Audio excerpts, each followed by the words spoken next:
En büyük şekilde vermek adına buradayız. Şehir hastanesindeyiz.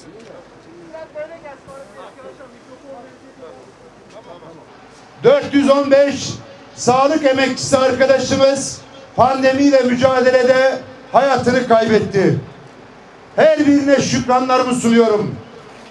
Başta hayatını kaybeden sağlık emekçileri, kamu görevlileri olmak üzere hayatını kaybetmiş tüm insanımıza Rabbimden rahmet diliyorum. Dünyada 7.000'den fazla sağlık emekçisi pandemiyle mücadelede hayatını kaybetti.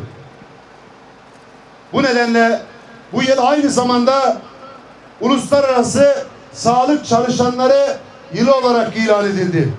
Tam da bu yüzden 1 Mayıs etkinliğimizi bu yönüyle anlamlı olacağını düşündüğümüz yerde gerçekleştiriyoruz.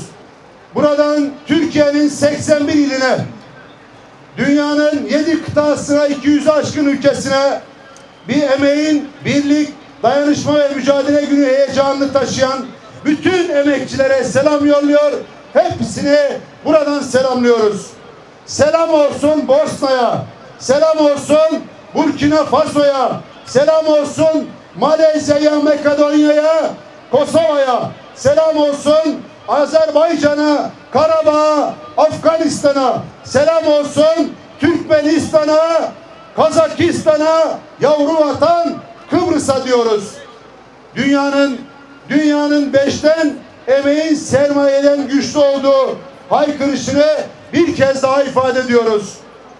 İnsan onuruna saldıran emperyalist azınlığa, insani değerleri yok sayan kapitalist ahlaksızlığa son vermek için inançla, bilinçle, dirençle örgütlü ve soylu mücadelemizi devam ettireceğiz. Dünyanın herhangi bir ülkesinde, zamanın herhangi bir anında kim olduğuna, kimden yana olduğuna bakmaksızın zulüm gören insanın ayağa kalkması için el uzatacağız, omuz vermekten geri durmayacağız. Biz sadece emeğin hakkını, hukukunu değil, insanın onurunu, insanlığın birikimini, inancın erdemini korumakla da mükellefiz. Bundan vazgeçmeyeceğiz. Yapay zeka diyerek insanın aklını değersizleştiren çabalara itibar etmeyeceğiz. Endüstri 4.0 mottosuyla insan emeğinin gereksiz olduğunu iddia eden kurnazlara sahayı terk etmeyeceğiz. Pandemi kaynaklı tedbirlere anlam yükleyerek, onları dayanak göstererek daha az insan emeği hesabı yapan emek düşmanlarına yalın gerçeği göstermekten vazgeçmeyeceğiz. Hiç kimse insanın olmadığı, insan hakkının dayanmadığı, insan ahlakının yok sayıldığı bir dünyayı hayal etmesin. İnsan üretimin öznesi, tüketimin failidir. Ama insan kesinlikle yok edilebilecek bir fiil değildir. İnsan yoksa, emek yoksa, insan onuru yoksa, hakları yok sayılıyorsa demokrasi yoktur, özgürlük yoktur, hukuk, devlet, ehliyet, liyakat yoktur.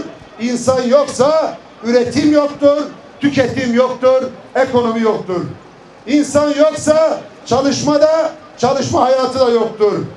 İnsan emeğin üreticisi, koruyucusu, gözeticisi, değer vericisi ve hakkını teslim edicisidir.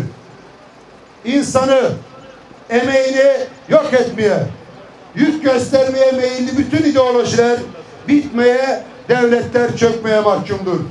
1 Mayıs bize şunu hatırlatmalı. İnsan emeğiyle hayatta kalır. Dünya insan emeğiyle hayat bulur. İsrail'in Filistin zulmü, Filistinlere yaşattığı terör, Çin'in Doğu Türkistanlara soysuzluğu ve soykırımı hem insanı hem de insanlığı yok etmeye yönelik eylemleri utanç vesilesidir. Suriye'de, Arakan'da, Yemen'de, dünyanın birçok bölgesinde insan için emek vermek yerine insan hayatına son verme suçu işleniyor. Hiç kimse ben sorumlu değilim diyemez. Hiçbir insan beni ilgilendirmez, bir kenara çekileyim diyemez. Hiçbir emek örgütü, sivil toplum kuruluşu bu sorunlara sırtını dönemez. Hiçbir devlet bu insanlık utancını taşıyamaz ve buna tahammül edemez. Değerli arkadaşlarım, çok kıymetli basın mensupları, 1 Mayıs aynı zamanda insana ve insanlığa karşı suçlara itiraz ve isyan günüdür. 1 Mayıs Yemen'de aç çocukların, Filistin'de mahzun insanların, Doğu Türkistan'da mağdur Müslümanların çilesinin bittiği gün için mücadele etme günüdür. 1 Mayıs işe, güce, maaşa dair taleplerimizin seslendirilmesinden ibaret sadece değil. 1 Mayıs işverenlere tepki vermek, sermayeye had bildirmek, çalışma hayatını şekillendirmek cümleleri kurup kenara çekilme günü değildir. 1 Mayıs doğruyu hem söylemenin hem de icra etmenin miladı olmalı. 1 Mayıs yanlışı mimlemenin, hayatın dışına itmenin başlangıcı olmalı.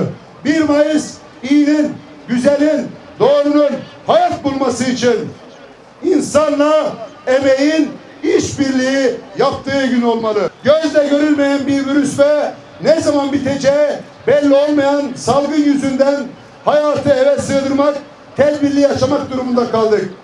Bu süreçte bize kamu hizmetinin önemini, güvenli kamu personelinin değerini ve kamu personel sisteminin güçlü olmasının emsalsizliğini aksi iddia edilemez şekilde ispat etmiştir. Uzaktan çalışma, dönüşümlü çalışma, esnek mesai, tam kapanma, kısmi kapanma gibi sayısız yeni yöntem arizi olarak da bu süreçte hayatımıza dahil oldu. Hizmetlerin aksamaması, milletin hizmetsiz kalmaması adına ortaya konan başarı, kamu görevlerimizin kalitesini, fedakar olma hassasiyetini, birikimini, millete hizmet etme kapasitesini tescillemiştir. Kamu görevlileri olarak yaptığımız fedakarlığın pahasının verilmesinden öte herkesçe bilinmesini ve takdir edilmesini önemsiyoruz. İş yükü artan kamu görevlilerinin açlarının artmamasını anlatılır ne de anlaşılabilir bir durumdur. Türkiye'nin cüssesi kadar bütçesi de emekçinin hakkını ödemeye yeter. Medeniyet değerlerimiz bize emeğe haksızlık etmemeyi öğretir. Sermayeye teşvik veren anlayış, emeğe teşvik çok görüyorsa ne gelir artırıyor ne de gelir vergisini azaltıyorsa sorunumuz var. Onun için konuşuyoruz. Alım gücümüz düştü. Ek gösterge vaat edip icra tarihi gösterilmiyorsa burada bir sorun var. Emeğin hakkının esas alınması gerekirken bütçe yükü gerekçe gösteriliyorsa burada sorun var. Onun için 3600 ek gösterge ne rafta kalmalı ne de vaatte kalmalı. Bir an önce icraata dönmelidir. Biz kamu görevlileri olarak adalet ve hakkaniyet noktasında hakkımızı, alın terimizin karşılığını istiyoruz.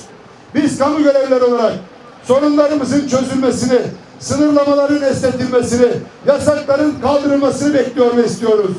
Çok şey istemiyoruz. Adalet ve insani kalkınma konusunda yüksek hassasiyet istiyoruz. Birliğimize, mücadelemize, dayanışmamıza değer verilmesini, saygı duyulmasını istiyoruz. Bu duygu ve düşüncelerle pandeminin bittiği, virüsün insanlık hayatından çekilip gittiği, insanoğlunun haklarının eksiksiz hayata geçtiği, emeğin değer, kıymet gördüğü, emekçinin temel özne görüldüğü bir Türkiye çalışma hayatı ve düzeni için hep birlikte mücadele etmeye çağırıyor. Tüm emekçilere buradan birlik ve dayanışma mücadelesi çağrısını yineliyorum. Memurdan işçisine, esnafından çiftçisine, gencinden yaşlısına, kadınından erkeğine istisnasız herkesi, her ferdi, sendikasından derneğine, vakfından gönüllü teşekkürüne, bütün sivil toplum örgütleri demokrasiyi, bağımsızlığı, özgürlüğü, emeğin hakkını, hukukunu birlikte korumalıdır diyorum. Emekçinin mutlu, insanlığın mutlu, dünyanın huzurlu olduğu adil bir dünya için hep birlikte mücadeleye davet ediyorum. Yaşasın emeğimiz, ekmeğimiz ve alın terimiz diyorum. Yaşasın emperyalizme karşı soylu birlikteliğimiz diyorum. Yaşasın kapitalizme karşı onurlu direnişimiz diyorum. Yaşasın sömürüye, zulme karşı dayanışmamız diyorum. Yaşasın bayramımız, yaşasın dayanışmamız, yaşasın 1 Mayıs diyorum. İşte Memur Sen, işte 1 Mayıs. Evet. Ömer Başkan. Başkanım. Başkanım. Tamam. Evet. Evet.